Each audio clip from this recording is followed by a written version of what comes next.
Answered in kind. 58. The idolatry of outcome. There exists a peculiar delirium in the age of spectacle, the conflation of radiance with recognition, of luminosity with applause.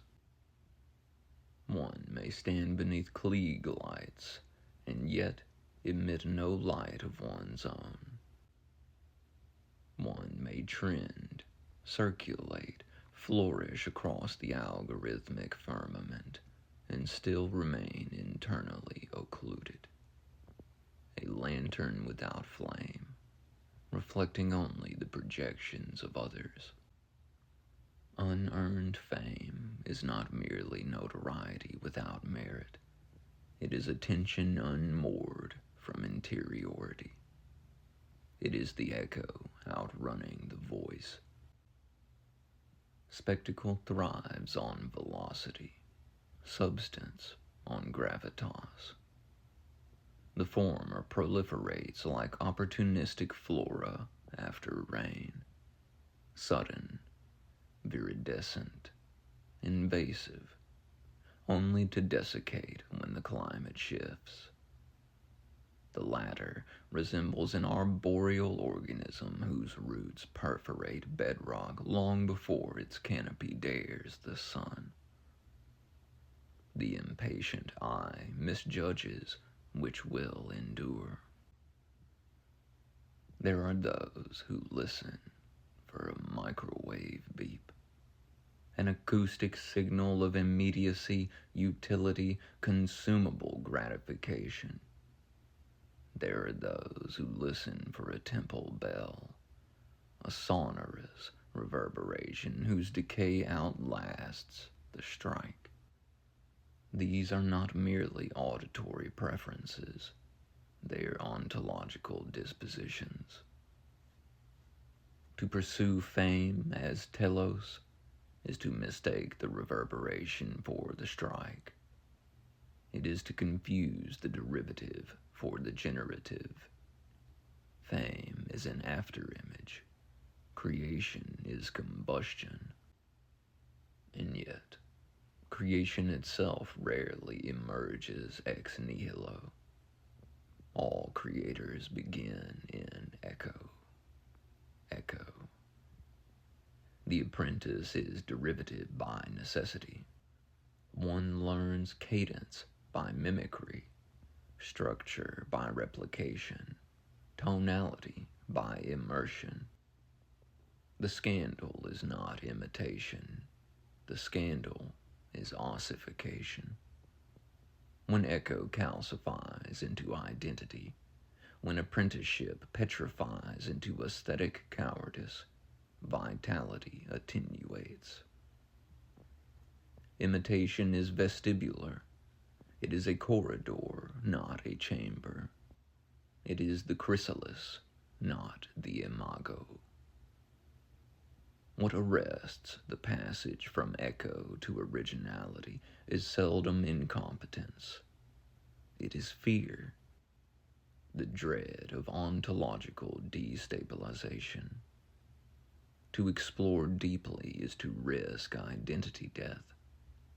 The self that was validated by resemblance trembles before the self that might be alien.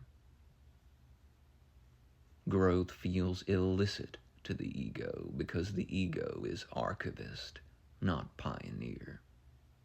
It curates continuity. It safeguards narrative cohesion. It whispers, remain legible, remain recognizable, remain safe. But originality is rarely safe. It arrives as dissonance. It unsettles the creator before it unsettles the audience. It feels uncredentialed, illegitimate, audacious. It seems to trespass beyond the perimeter of permission. And so, many retreat. They cling to format, They entrench in branding. They anesthetize resonance in favor of familiarity. What works becomes sacrosanct even when it has ceased to be alive. External validation then assumes sacerdotal authority. Metrics become oracles. Pixels transubstantiate into proof. Applause substitutes for integration. And yet, the appetite of external validation is insatiable. It resembles conditional love scaled to the magnitude of the crowd. A maw that widens with every feeding. The creator who courts validation eventually shapes the work around anticipated reception. The canyon dictates the call. The echo becomes premeditated. Authenticity erodes into performance.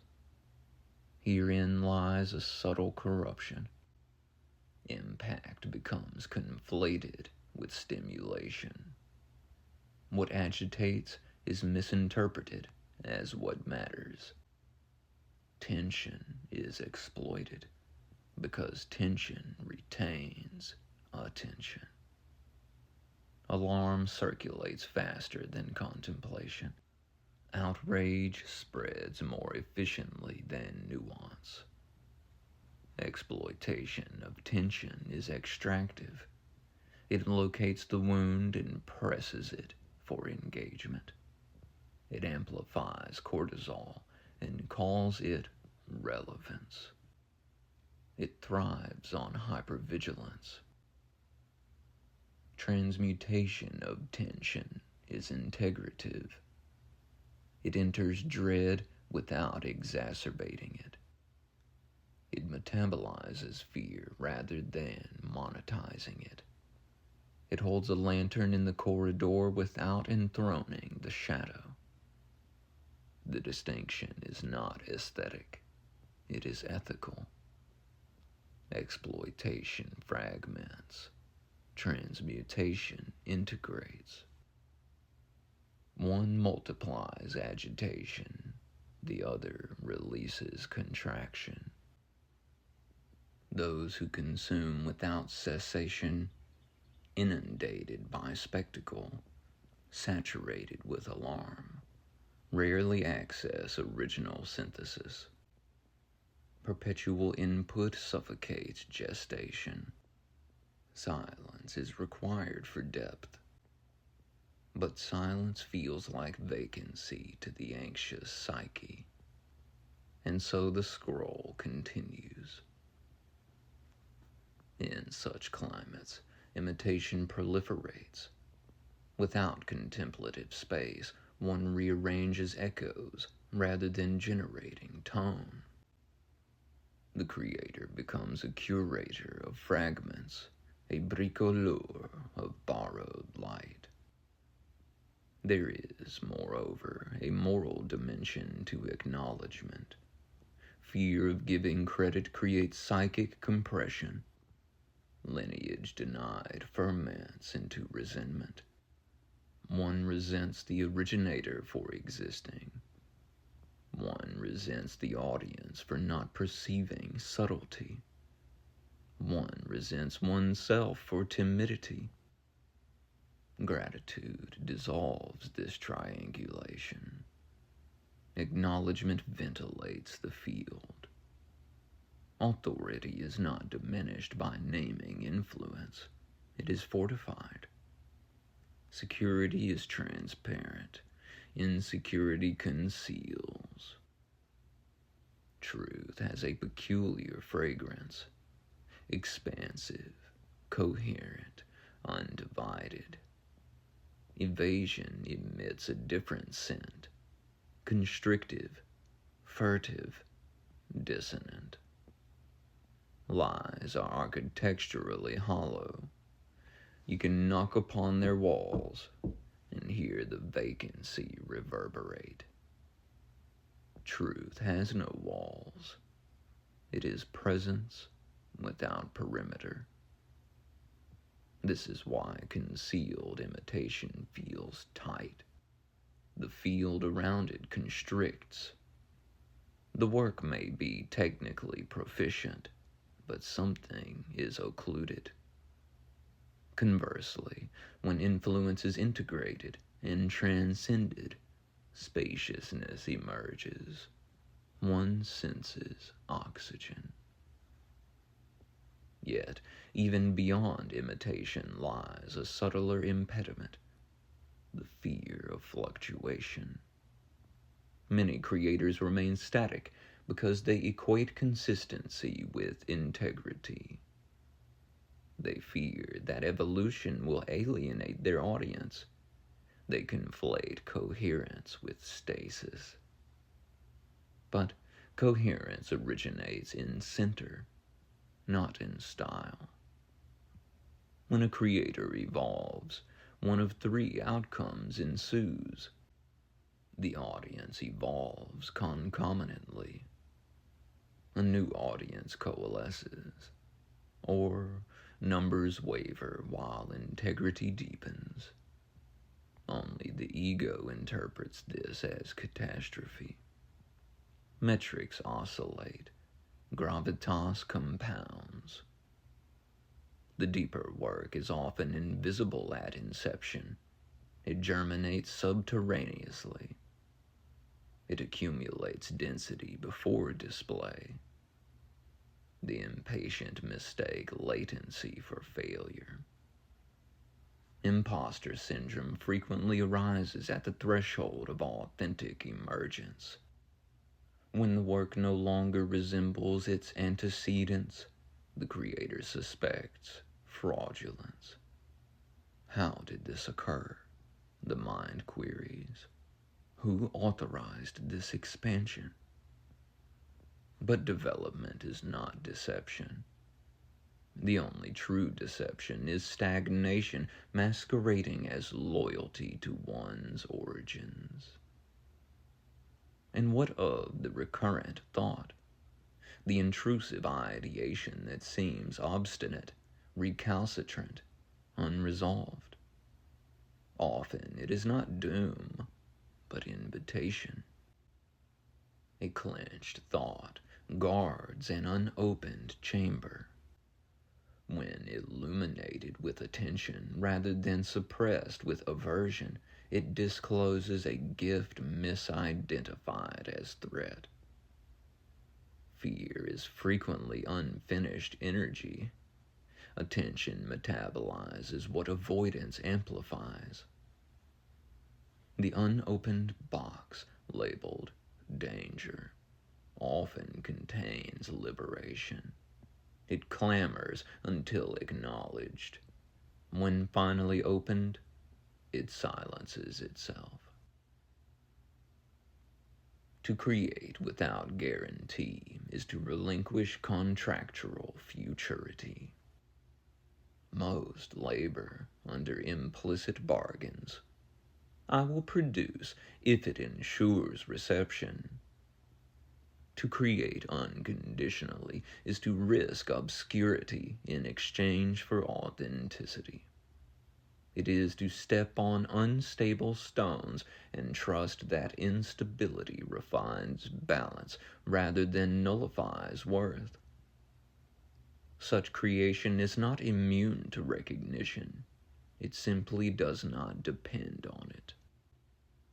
Fame, when it arrives, is incidental. It may amplify the work or distort it. It may catalyze further depth or seduce into repetition. Its ethical valence depends upon the creator's interior architecture. If fame becomes nourishment, starvation ensues. If fame remains weather, the work remains climate. There is a final subtlety, the difference between possession and participation. When a creator claims absolute authorship, ego inflates. When a creator disowns agency entirely, responsibility diffuses. The mature posture acknowledges both vessel and current.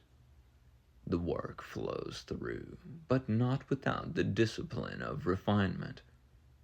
Humility is not self-erasure, it is proportion. The creative act, at its apex, resembles alchemy. One absorbs projection, tension, inherited motifs, cultural debris, and clarifies them through one's own lens.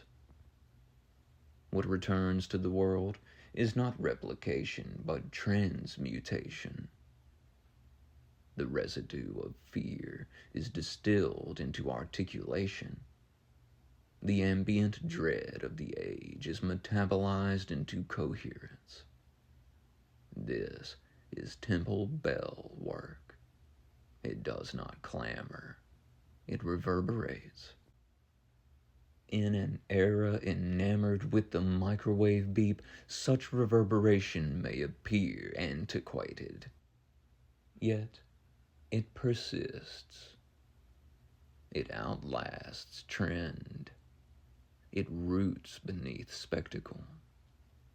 The creator who listens for resonance rather than applause gradually refines discernment. One senses when the work is alive versus merely functional. One detects the difference between stimulation and integration. To exploit tension is to constrict the nervous system of the collective. To transmute tension is to widen it. The former incites, the latter releases. The former extracts attention, the latter returns breath. Breath is not sensational, it is essential. When the creator ceases running, ceases chasing metrics, ceases contorting identity to appease, respiration deepens. And in that respiration, originality germinates. The echo attenuates. The voice clarifies. There will always be spectacle. There will always be opportunistic fame, algorithmic ascent, ephemeral ubiquity. But beneath the tumult persists another economy, one governed not by virality, but by veracity. In that economy, credit strengthens lineage, exploration supersedes imitation, silence precedes synthesis, fear becomes threshold rather than verdict. Growth, once deemed illegal, is recognized as inheritance. And the work that emerges from such soil carries a fragrance, wide, luminous, unbounded. It requires no walls, for it is not defending itself. It is presence. One cannot knock upon its architecture because it has none. It stands not as fortress, but as field. And in that field, those attuned to deeper frequencies will hear the bell long after the beep has faded.